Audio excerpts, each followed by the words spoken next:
Your commentator is Basil Rysdale.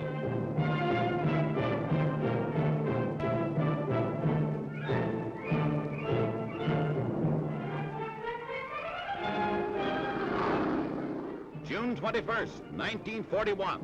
With treacherous assault, Germany declares war on Soviet Russia. Even before Hitler's proclamation had been spoken, Nazi bombers were taking toll of hundreds of innocents and untold numbers of homes and buildings. Moscow in 3 weeks was Hitler's promise to his then weary people, but he did not know the Russians.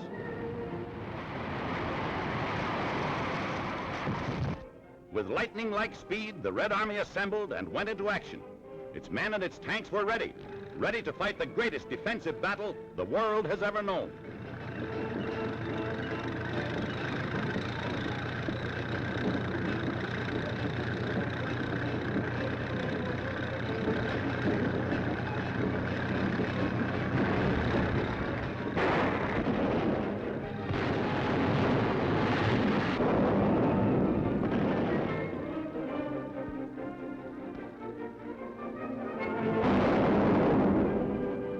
Experts held little hope for Russia's resistance, but the Soviet answered with guns and prisoners.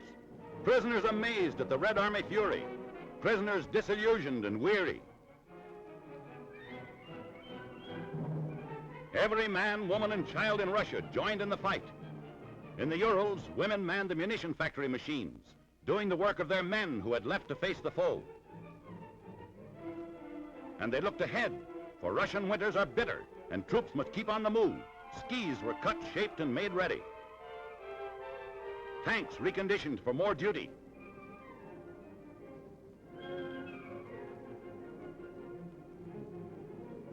Stalin, on November 7th in Red Square, Moscow, rallied his fighting troops. With the German army only 30 miles away, Russia's army was ready to deal with the treacherous enemy.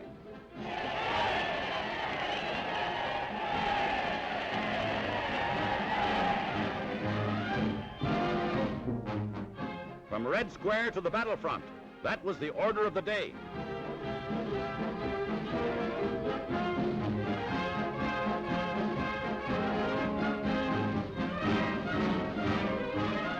The Russian winter had arrived, Russia's greatest ally, and all Russia was ready to fight.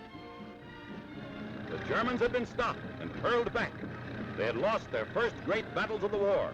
Skillful Russian gunnery and unending vigilance had stymied the German blitz.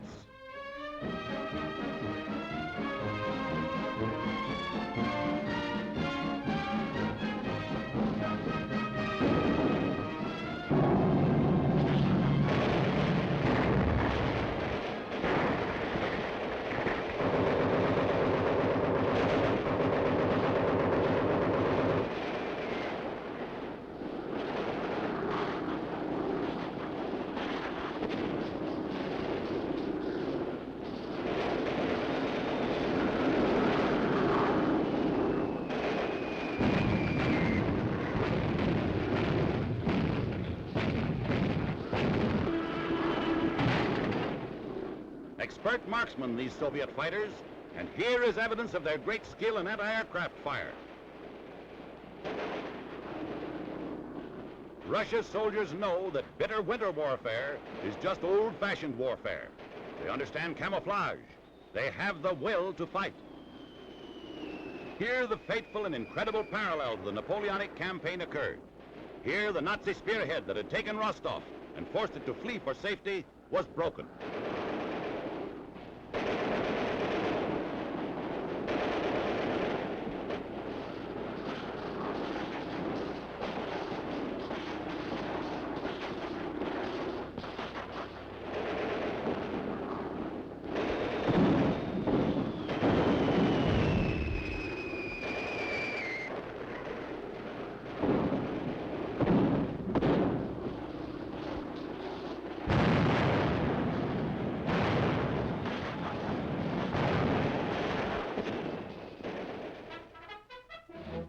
Under cover of Russia's heavy artillery, the cavalry goes into action. With each new Nazi gain, the Russians push them back, relentlessly, irresistibly. The indomitable Soviet cavalry fighters harass the enemy everywhere.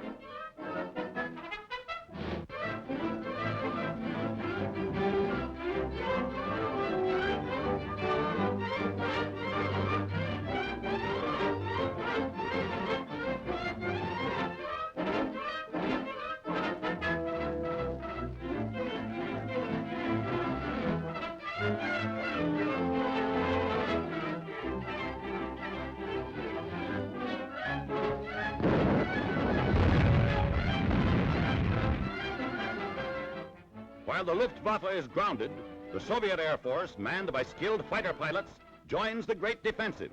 Men trained to fight to the last. Men who can stand the bitter winds and biting cold. Soviet airmen, skilled and fearless, ready and willing to give their all to knock out the enemy.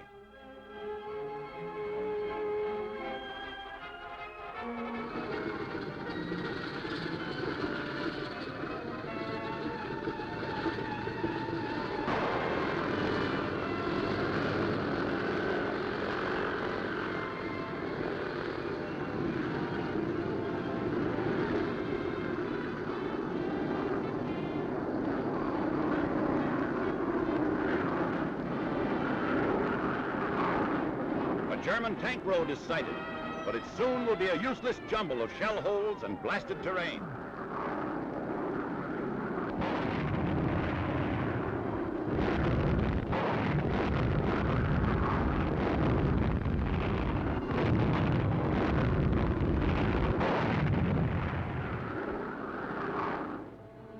Now, before an electrified world, Russia in full fury launches its offensive. The retreating Nazis are wounded, harassed, and scattered over a 1,000-mile front. Despite the Arctic cold, the Red Army employs its great 52-ton assault tanks. Each monster mounting in its turret a heavy 4-inch gun, a machine gun, and smaller arms. This offensive was not according to the Nazi plan.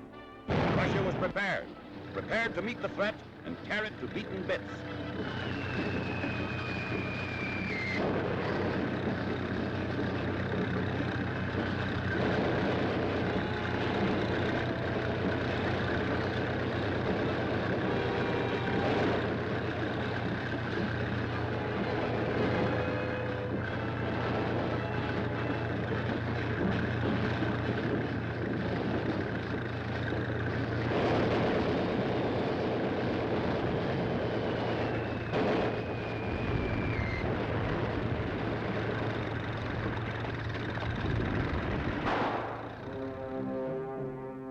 Many villages are devastated, but in the evacuation of German troops, in the great battles that rage to and fro, the Nazis leave behind a mass of material that they would have dearly loved to reclaim, had not the Soviet taken charge.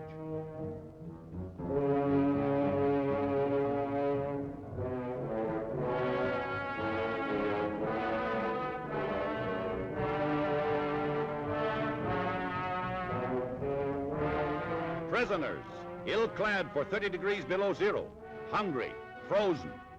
Hitler's dream of winter in Moscow is smashed.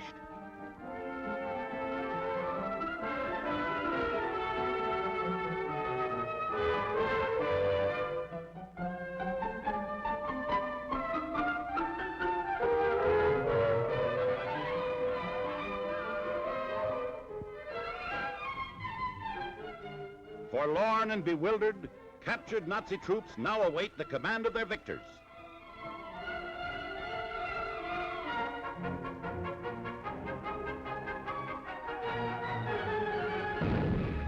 The battle will go on, and history must record that the Nazis' first defeat came when Russia stopped Hitler in the winter of 1941.